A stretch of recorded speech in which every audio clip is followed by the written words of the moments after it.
Support Name Explain on Patreon for ad-free videos, exclusive podcasts and blog posts, and to help choose what names get explained. Click the link in the description.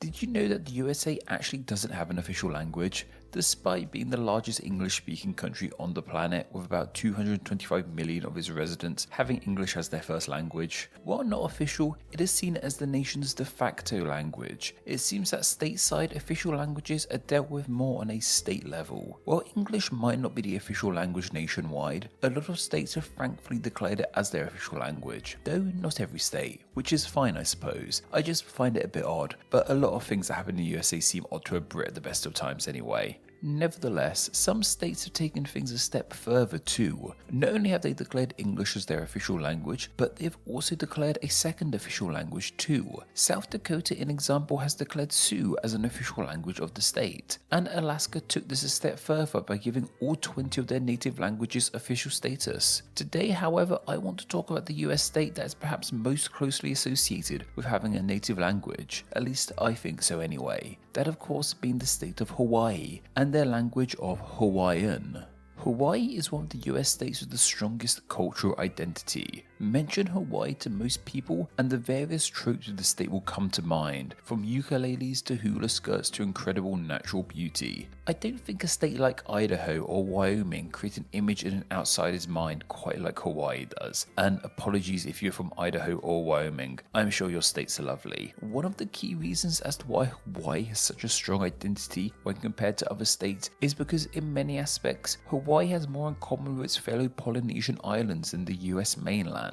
Though one of the state's main identifiers has to be its language, many Hawaiian words are known across the globe, even found themselves being used in English. The aforementioned ukulele is a word of Hawaiian invention, and there's the classics like aloha, hula, luau, and of course ohana, which means family. In fact, did you know one of my favourite websites to the name of Hawaiian origin? The wiki in Wikipedia comes from Hawaiian roots. Wiki in Hawaiian means quick, so the name means Quickpedia, as it's an encyclopedia that can be accessed quickly. I earlier referred to Hawaii as the state most closely associated with having a native language, and one of the key reasons I think that is the case is because this language and the state share a name. There are bigger, more widely spoken indigenous languages in other states for sure, but they aren't called things like New Yorkish or Floridian. The closest we have to other languages / dialects and states sharing a name are Louisiana Creole, New Mexican Spanish, Central Alaskan Yupik, and Pennsylvanian Dutch, which is actually a type of German, but that's a video unto itself. Also, I have to put Hawaiian on something of a pedestal because words from the language have just resonated more across the world than other Native American languages, it would seem. As previously mentioned too, most people know one or two Hawaiian words, even if they're the super obvious ones. As mentioned, Hawaii is part of Polynesia, meaning that Hawaiian is a Polynesian tongue too. Polynesian languages as a whole are part of the Austronesian language family, though Polynesian languages are divided up more. Hawaiian is more specifically an East Polynesian language, meaning it relates to the likes of Tahitian and Maori. The language's closest relative appears to be languages of Marquesan and Margariva, spoken in various parts of French Polynesia. These three languages come together to form the Marquesique subfamily of languages within East Polynesian. Also, like a lot of its fellow Polynesian languages, to begin with, Hawaiian was primarily an oral, spoken language. This means that it didn't have a written form or alphabet of any kind. The closest it came to having any kind of written version would have been some glyphs and pictographs, meaning relatively simple things. Today, however, we're able to write down many Polynesian languages, including Hawaiian. How was this made possible? Well, the language would only gain a written form once non-natives started to arrive on the islands. The first European to travel to the island was renowned British explorer / scumbag Captain James Cook. He reached the islands on the 18th of January 1778. Of course, these islands were not uninhabited, however. It's believed that the native Hawaiians first arrived on these islands in around 400 AD, coming from the Marquesas Islands. Then a second group arrived from Tahiti in either the 9th or 10th century. So they were definitely there way before Cook or any Europeans got there. This meant they had built up quite the society for themselves, including their own native tongue. Cook and his crew recorded and took notes on this language. However, they were not actually the ones who attempted to create a written form of it. A written form of the language would not start to be formed until a few decades later. It was in 1820 specifically, when the Hawaiian language started to adopt a written form. It wasn't in this year, however, that a group of linguists would arrive on the islands to study the language and finally craft a written form of it, however. In fact, the written form of the tongue was created by Protestant missionaries from New England, of all people. They didn't arrive in Hawaii to create an alphabet or soak up the sun. Instead, they came to the islands to do what missionaries always do: convert, convert, convert. Of course, a big part of Christianity is the Bible and the ability to read the book. This is where these missionaries ran into a bit of a problem. Not only did the natives speak a language that the Bible had not been translated into, the language they spoke had no written form. These were two quite big issues, but if missionaries are anything, it's persistent. So instead of turning home and setting sail back to New England, the missionaries got to work on figuring out a way in which they could make these natives understand the words of the Bible. It was decided that the best way of achieving this task was by creating a written form of the language they already spoke, teaching this written form to the natives, translating the Bible into this written form, and then making them read it. Like I said, missionaries are persistent people, it would seem. They got to work on this written form of the tongue by listening to the sounds of the Hawaiian language. Then these sounds were put together with the characters of the Latin alphabet in which they sounded most similar to. This explains to us why a language so far removed from the Latin alphabet using world used this set of characters, as opposed to their own native characters. The missionaries, however, really wanted to make this written form of the language as easy as possible for the natives to pick up on and learn. One of the key ways in which they did this was by using as few letters as possible. We've talked about this on the channel before, but many of the characters of the Latin alphabet do make similar sounds. We have the likes of C and K, but also U, V and W have proved difficult at times. Plus J is always just there being awkward. If you had a blank slate for creating a written form of a language like the missionaries had with Hawaiian, the last thing you'd want to do is make it as confusing as English has become.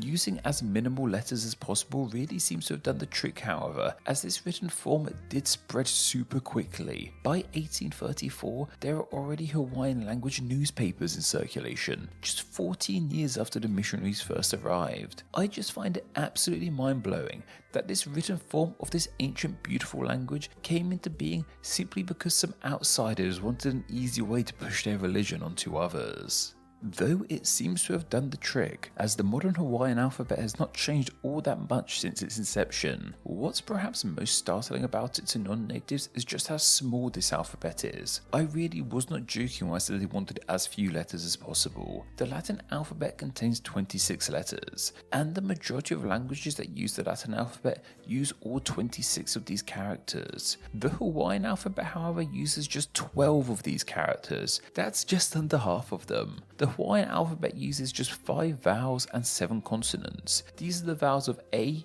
E, I, O and U, and the consonants of H, K, L, M, N, P and W. When first coming up with this written form of the language, more letters were being used. However, they really did want to keep things as simple as possible. So in 1826, letters that were deemed redundant due to making similar sounds to other letters were simply dropped from the alphabet. In example, B was dropped as it made a similar sound to P, R and D were dropped as they made a similar sound to L, T was dropped as it made a similar sound to K, and V was dropped because it made a similar sound to W. Wikipedia also says that the letters of F, G, S, Y and Z can be used in Hawaiian, but only in foreign words.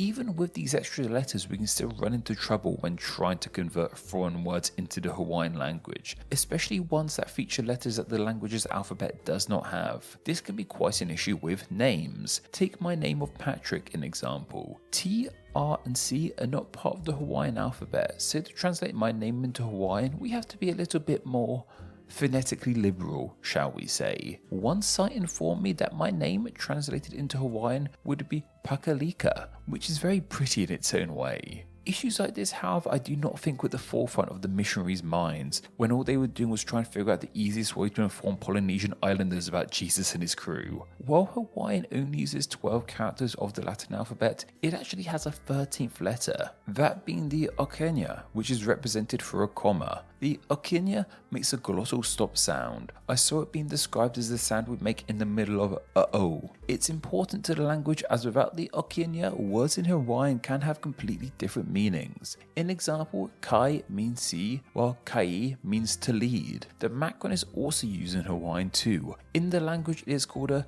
kahaku, however. though luckily letters with this accent do not count as separate letters, which is good for us as it keeps their alphabet short and sweet. As well as keeping their alphabet short and sweet, the rules of this language were kept simple too. The 4 basic rules of Hawaiian are that all words must end in a vowel, every consonant has to be followed by at least one vowel, every syllable has to end in a vowel, and 2 consonants must never be next to each other in a word. Also, their alphabet is in a different order to ours, the vowels at the start, followed by consonants with the okinya at the end. This is a much neater way of presenting an alphabet than just shoving the vowels in at random intervals, I feel. Anyway, these rules and the small selection of usable letters gave the written form of Hawaiian the iconic look it has. It almost looks like Japanese being translated into English. Those 4 basic rules of Hawaiian actually apply to Japanese too.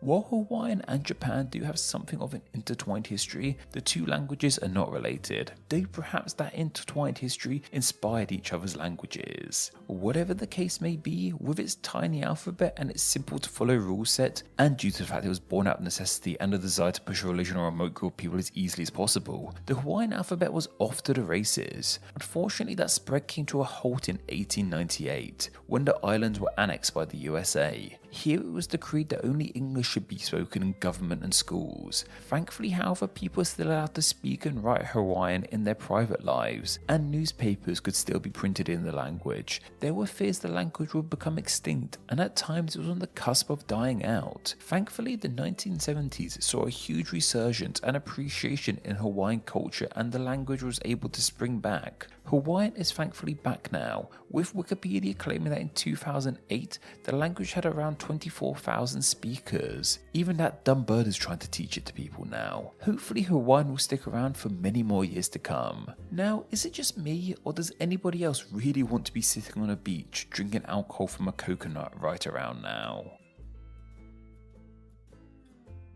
Thank you to all my patrons who support Name Explain on a monthly basis. Patreon is vital to Name Explain, and donating just $2 a month allows you to enjoy ad-free videos and bonus Patreon exclusive content. It also allows you to help choose what names get explained in upcoming videos, and gets your name here with all these awesome people. Thank you so much for all the support you guys give Name Explain.